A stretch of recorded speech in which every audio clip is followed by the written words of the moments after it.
참 어려운 시장이 계속되고 있죠. 원달러 환율 같은 경우에는 장중에 1470원까지 돌파를 하는 상황입니다. 금융위기 이후에 최고치인데요. 해당 내용을 이재명 대표는 국무총리가 쓸데없는 담화를 늘어나서 주가가 떨어지고 환율까지 치솟았다라는 평가까지 했습니다. 특히나 국내 증시는 연말에 또 고질적으로 거래 대금이 좀 부족한 현상이 자주 나타나죠. 그러다 보니까 개별 종목들만 반등을 해주는 흐름을 보여주고 있는데, 그리고 오늘 27일 배당락 일정이 있습니다. 해당 배당락 일정이 지나고 수급이 어떤 식으로 바뀌는지 시그널들을 잘 체크를 해봐야 되겠고요. 특히 1월 2일날 또 2025년 첫 거래일이죠. 첫 거래일의 수급을 확인하는 것도 상당히 의미가 크다라고 생각을 하는데요. 해당 데이터는요, 2000년 이후에 평균 새해에는 첫 5거래일간 수익률이 플러스 1.14%가량 평균이 나왔다. 그리고 보통 첫 거래일은 평균적으로 0.6%에 해당하는 상승으로 진행이 되었었다라는 자료입니다.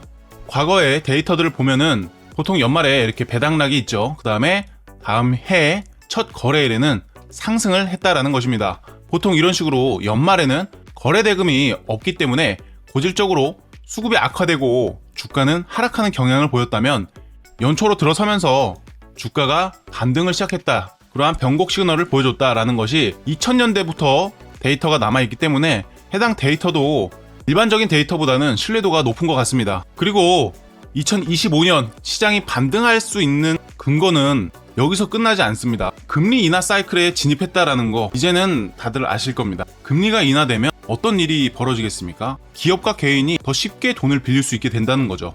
즉 시장에 자금이 더 많이 풀리면서 유동성이 확대되는 것입니다. 즉 주식시장 같은 고위험, 고수익 자산의 수요가 증가할 수 있게 된다는 것이고요. 특히 이번 금리 인하 사이클은요, 단순한 경기 회복을 위한 수준이 아니라 골디락스 장세를 배경으로 진행되고 있다는 점이 눈에 띕니다. 적절한 성장과 안정성이 공존하는 이 환경에서 증시의 하락도 이제는 그 끝이 머지 않았다라고 생각을 합니다. 물론 당장의 환율로 인해서 외국인들의 공격적인 매수를 기대할 수는 없겠으나, 현재 위치에서 환율이 더욱더 크게 튀어오를 가능성보다는요, 환율이 다시 내려올 때를 대비해서 수혜 업종들로 비중 확대를 권장드리고 싶습니다. 지금 우리가 여기서 생각해야 될 건 환율이 위로 더 올라갈까 두려워하기보다는 환율이 과연 더 올라갈 수 있을까? 환율이 왜 이렇게까지 왔을까? 그냥 단순히 왜 오를까가 아니라 이거를 문제로 인식하면서, 그럼 앞으로 내가 이 문제를 어떻게 극복을 해야 될까? 아니면 어떤 식으로 준비를 해야 될까? 이 부분을 생각하시면 조금 더 편안한 마음으로 시장에 정착을 할 수 있다고 생각을 하는데요. 자, 환율. 그래서 제가 과거 데이터를 다 살펴본 결과 지금 같은 고환율 구간에서는 추가적으로 환율이 급등하기보다는요, 점차 안정화되면서 환율은 다시 감소할 확률이 훨씬 더 높아졌다라는 결론에 도달할 수 있었습니다. 그렇다면 우리는 무엇을 준비해야 될까요? 환율이 내려오는 구간에서는 수혜 업종들이 반등하는 경우가 많습니다. 따라서 지금은 지수의 추가적인 하락에 대비를 하기보다는 환율이 하락했을 때 반등할 수 있는 업종에 점진적으로 비중을 늘려놓는 전략이 가장 베스트 전략이라고 생각을 합니다. 저는 바이오 섹터와 지수 레버리지 ETF를 추천드리고 싶습니다. 바이오 섹터는 금리 인하 기대감이 커질수록 수혜를 보는 대표적인 업종입니다. 특히 연말과 연초에는 주요 바이오 학회와 임상 결과 발표가 이어지면서 추가적으로 상승 모멘텀이 작용하는 시기이기 때문에 지속적으로 물량을 늘려갈 필요가 있다고 생각을 하고요. 지수 레버리지 ETF는 시장 전반이 환율 하락과 함께 반등할 때 수익 구조를 좀 빠르게 가져올 수 있고요. 수익률 자체 또한 극대화시킬 수 있는 아주 좋은 선택지입니다. 향후에 어떤 업종들이 올라갈지 기준이 명확하게 잡히지 않았다면 오히려 라지캡들의 영향을 받아 올라가는 지수 레버리지 상품이 저는 개인적으로 합리적인 선택이라고 생각합니다. 자, 결론적으로 지금은 환율 하락에 따른 시장 반등 가능성을 염두에 두고서 철저하게 준비를 해야 되는 시점이다라는 말씀을 드리고요. 여러분, 시장의 흐름을 예측할 수는 없지만 대비를 할 수는 있는 거잖아요. 그렇기 때문에 어떤 종목으로 대비를 하면서 현재와 같은 얼어붙은 시장에서 대응을 해야 될지 지금 바로 말씀드리도록 하겠습니다. 거두절미하고 종목부터 말씀드릴 건데요. 저는 ABL 바이오를 가지고 왔습니다.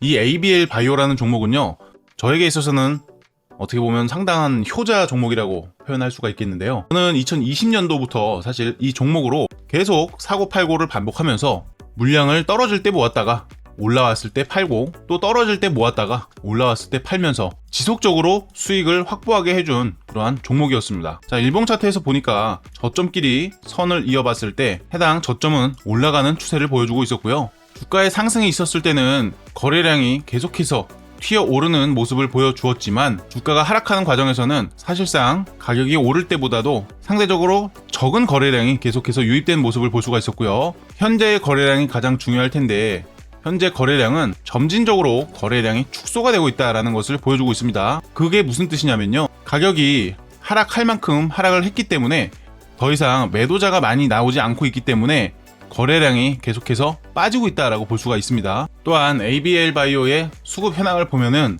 요즘에 폼 좋기로 소문난 연기금에서도 지속적으로 매집을 하면서 바이오 랠리에 한층 기대감을 북돋아주고 있는 상황이고요. 그리고 일봉 차트에서 이렇게 바닥에서 박스권 형태로 진행이 되고 있는 상황인데요. 거래량이 많이 약해진 상황이지만 결국에 현재 하방 경직은 지속되고 있다는 것이기 때문에 앞으로의 반등 가능성을 노려볼 수 있는 것 아니겠습니까? 현재가에서 매수를 진행한다라는 과정하에 약 37,000원 언저리까지 1차 목표가를 체크한다고 치면 현재 가격대에서는 약 거의 30%가량 하는 기대 수익률이 발생하는 구조입니다. 제가 봤을 때는 현재 박스 구간에서는 지속적으로 낮은 비중이지만 물량을 지속적으로 쌓아가도 괜찮은 구간이다라고 생각을 하고요. 또한 기술적으로 3탭 셋업까지 완성이 된 상태인데요. 자, 앞전에 보시면은 로우 폼이라고 해가지고 여기서 바닥이 잡힙니다. 그리고 나서 파동을 한번 주고요. 해당 구간에서는 이제 로우 스윗이라고 해서 앞전에 있던 저점을 한번 이탈시켜주는 전형적인 모습을 보여주고요. 다시 한번 파동을 주고 다시 한번 로우 리테스트까지 진행된 이후 강력한 상승으로 이어졌던 그런 전례들을 확인할 수가 있고요. 이 해당 레인지 내에서 또 한 번 바닥권이 형성이 되면서 3탭 셋업이 완성되어 가고 있는 그러한 상황들을 연출시켜주고 있기 때문에 해당 구간에서 이제 폭이나마 반등 가능성을 우리가 노려볼 수가 있다라는 것이고요. 해당 피보나치 되돌림 비율을 체크를 해봐도 보시면은 아직까지 되돌림 반등은 전혀 나오지 않은 수준입니다. 보통 이렇게 고점 대비 최저점에서 피보나치 되돌림을 이렇게 체크를 해보게 되는데요. 최소 반등 기준이 이제 0.382 정도 수준이기 때문에 달리 생각해보면 역시나 가격적 메리트가 여전히 높다라고 생각을 할 수가 있고요. 보통 피보나치 되돌림 수치에서 가장 중요한 수치가 0.618이라고 하죠. 아까 제가 말씀드렸던 1차 목표가와 큰 오차는 없는 수준이네요. 만약 현재 박스권을 돌파하면서 반등으로 이어질 경우에는 해당 0.618 약 37,000원 언저리까지는 충분히 상승 가능성이 높아 보입니다. 해당 아래 RSI 지표 같은 경우에도 가격과 크게 다이버전스가 없는 하모니를 이루어가고 있고요. 이제 해당 50 구간을 눈앞에 두고 있는 상황이죠.